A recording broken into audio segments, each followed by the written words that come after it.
இது ஜீவனுள்ள தெய்வமாகிய இயேசுவின் வார்த்தை.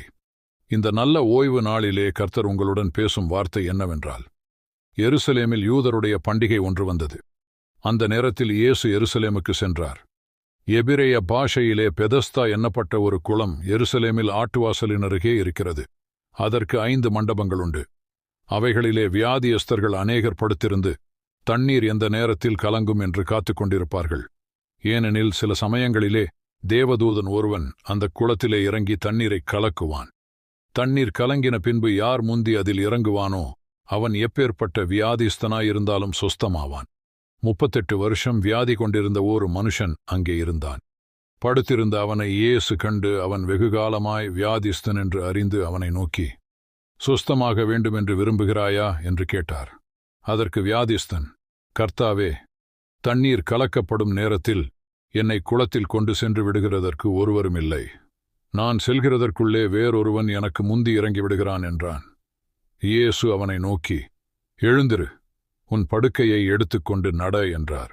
உடனே அந்த மனுஷன் சுஸ்தமாகி தன் படுக்கையை எடுத்துக்கொண்டு நடந்து சென்றான். அந்த நாள் ஓய்வு நாளாயிருந்தது.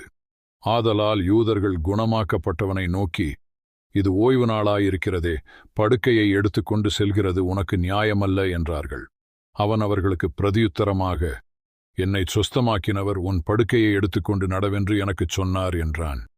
அதற்கு அவர்கள், உன் படுக்கையை எடுத்துக்கொண்டு நடவென்று உன்னுடனே சொன்ன மனுஷன் யார் என்று அவனிடத்தில் கேட்டார்கள். சுஸ்தமாக்கப்பட்டவன் அவர் இன்னார் என்று அறியவில்லை.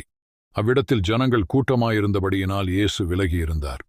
அதற்கு பின்பு இயேசு அவனை தேவாலயத்திலே கண்டு, இதோ நீ சுஸ்தமானாய், அதிக கேடானதொன்றும் உனக்கு வராதபடி இனி பாவஞ்செய்யாதே என்றார். அந்த மனுஷன் சென்று தன்னை சுஸ்தமாக்கினவர் இயேசு என்று யூதர்களுக்கு அறிவித்தான். இயேசு இவைகளை ஓய்வு நாளில் செய்தபடியால் யூதர்கள் அவரை துன்பப்படுத்தி அவரை கொலை செய்ய வகை தேடினார்கள்.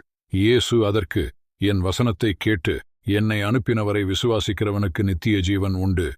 மரித்தோர் தேவகுமாரனுடைய சத்தத்தை கேட்கும் காலம் வரும். அது இந்த நேரத்திலே வந்திருக்கிறது. இதை குறித்து நீங்கள் ஆச்சரியப்பட வேண்டாம். ஏனென்றால் பிரேத குழிகளில் உள்ள அனைவரும் அவருடைய சத்தத்தை கேட்கும் காலம் வரும். ஆமேன். இதுவே கர்த்தர் என்று உங்களுக்கு தந்த ஜீவ வார்த்தை. ஆமேன். உங்களுக்கு சமாதானம் உண்டாவதாக.